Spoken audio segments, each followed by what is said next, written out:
किसी बाहर वाले की कोई हैसियत नहीं कि वो आप पर शासन करे।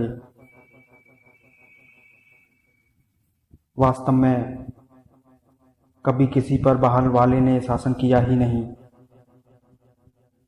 जब तुम पर अंधेरा शासन करता है तो वो तुम्हारे भीतर का अंधेरा होता है।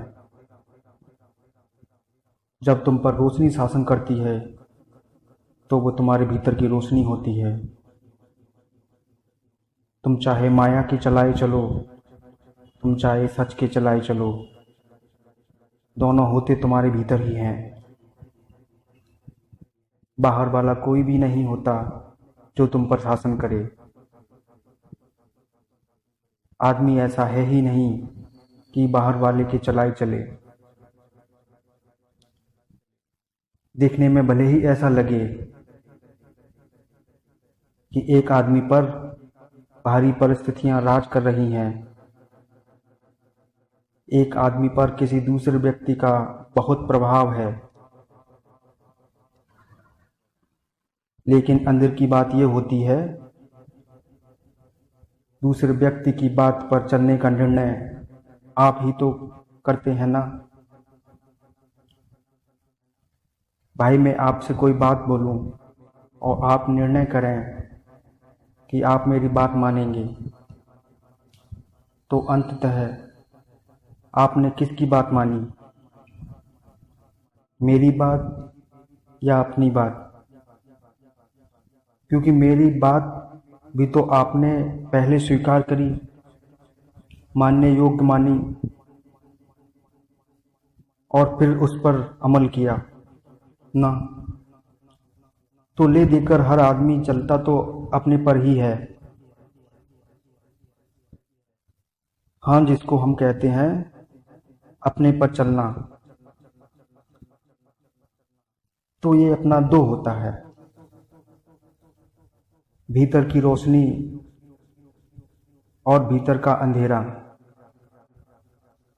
आप देख लीजिए, आप किसके द्वारा शासित होना पसंद करेंगे।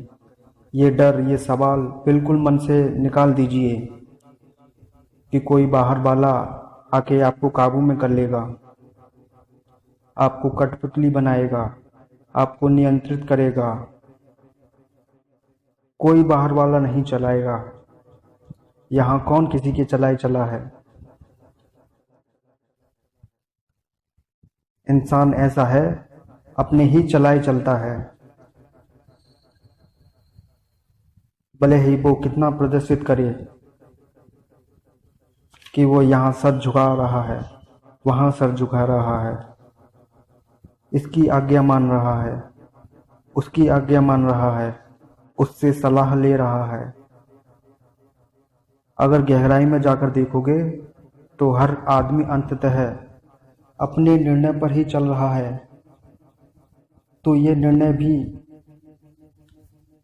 करो कि तुम दूसरे के निर्णय पर चलोगे, तो भी तुम किसके निर्णय पर? अपने निर्णय पर ही तो चले। ये निर्णय किसका था कि फिलहाल मैं अपने निर्णय पर नहीं, दूसरे के निर्णय पर चलूंगा? ये किसका निर्णय था? अपना था। तो जब हम दूसरे के चलाए भी चल रहे होते हैं विकट रूप से, तब हम अंदरूनी रूप से अपने ही चलाए चल रहे होते हैं। अब ये देख लो कि भीतर के किस बल को अपने ऊपर शासन की अनुमति देनी है।